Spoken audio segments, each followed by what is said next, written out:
Some sharp thoughts from me about imposter syndrome. The first thing I want you to think about is this, that when you get a promotion and let's say you become a director, so more money, then you get taxed more because you've gotten into a new bracket. That's how imposter syndrome works. Because you're no longer in the old bracket. There's something new, and there needs to be a tax on that thing that is new. So there's a new territory. So imposter syndrome is like a tax on your ambition. You have huge ambition. You want new rooms, bigger rooms. You want new opportunities. You want to do things you've not done before because you want to continue to grow your market value. And you want to continue to, advance yourself. But you need to pay for it. There's a cost to it. And imposter syndrome is a cost. So it is not necessarily that you do not belong. It is that you do belong, but you're not there yet. Okay? So it's a tax. And this normalizes how you feel almost instantly. Okay?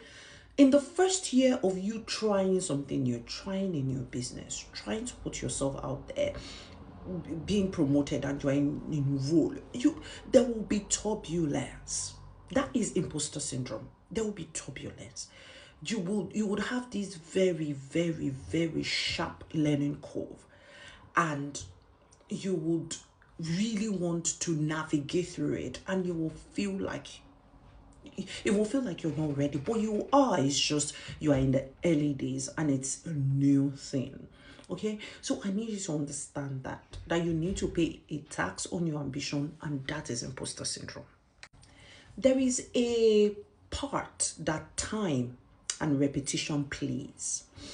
It's like you come into a role, it's a new organization, you've come through, you are associate, or you are somewhere, you're in senior leadership, and then you've come through. It's your first year there.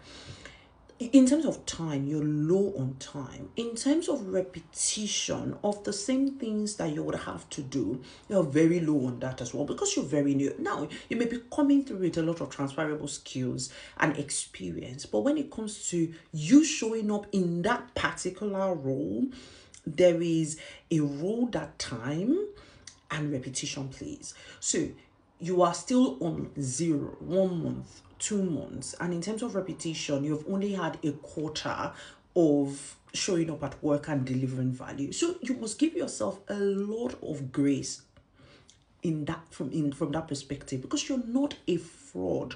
You just appeared early. You just came through early. You're not a fraud. So you need to give yourself time, and you need to give yourself opportunities to do those things repeatedly in such a way that you then become comfortable.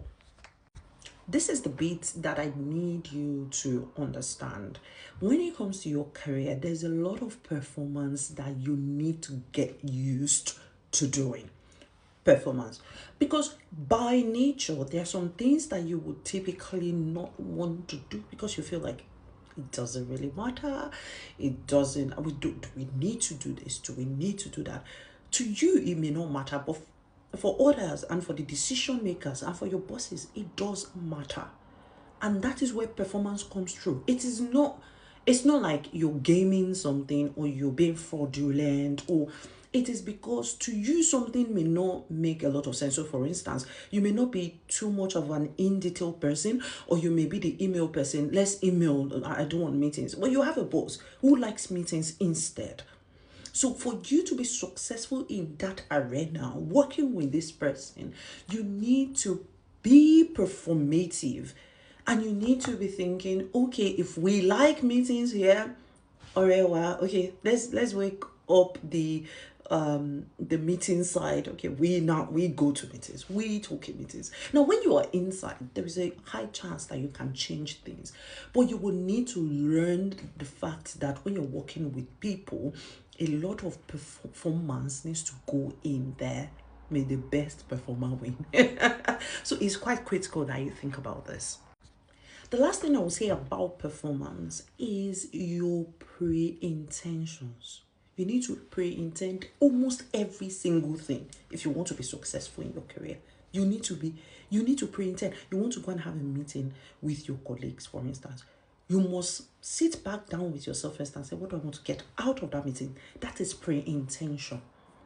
You want to go and have a conversation with your boss about a piece of work. You must sit back down with yourself and say, okay, what am I communicating? And do I have it fully lined up in my mind? That is pre-intention.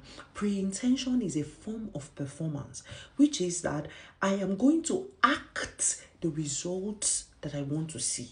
This will change the game for you. All right? I hope this blesses you. Remain fantastic.